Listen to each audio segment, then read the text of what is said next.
साधारण निर्वाचन को दिन कईटा न पुरुणु उपकूल जिले में बीजेडी को पुणी शक्त धक्का।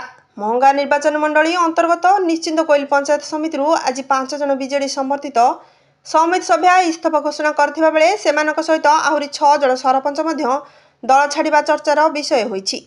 दल छाड़िथिबा समस्त 11 जन पंचायत स्तरीय लोकप्रतिनिधि पूर्वतन मंत्री प्रताप जेना अनुगत भावे कार्य करुथिले।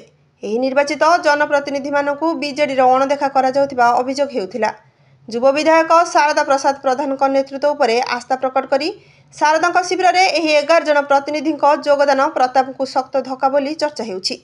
ନିଶ୍ଚିନ୍ତ କୋଇଲ ବ୍ଲକର ଫୋଗଳ, ଜୟରାମପୁର, ଜମରା, କେରିଲୋ, ନରେନ୍ଦ୍ରପୁର ସମିତି ସଭ୍ୟ ଫୋଗଳ, ନରେନ୍ଦ୍ରପୁର, ନଗେଶପୁର, କଟିକଟା, କରିଲୋ, ସୁକରପଡ଼ା ପଞ୍ଚାୟତର ସରପଞ୍ଚମାନେ ବିଜେଡି ଛାଡ଼ିବା ଉଦ୍ବେଗର କାରଣ ହୋଇଛି। ବିଜେଡି को तृणमूल स्तर शक्तिशाली करने दल सुप्रीमो नवीन पट्टनायक गुरुत्वारोप करुवा बेले दलर राज्य मीडिया संयोजक तथा पूर्वतन मंत्री प्रताप जेना निज निर्वाचन मंडल में गोटे दिन में 11 सरपंच और समिति सभ्यों दल छाड़ा घटना उपकूल जिले में चर्चित खबर बोली पंचायत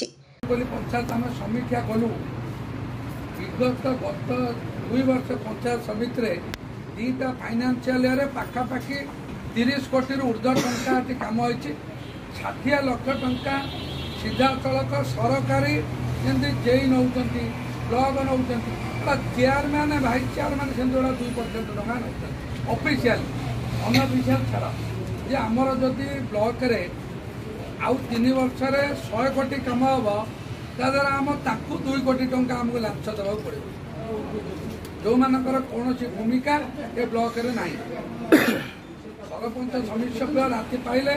मंगारू अंकित अनुराग रिपोर्ट प्राय खबर।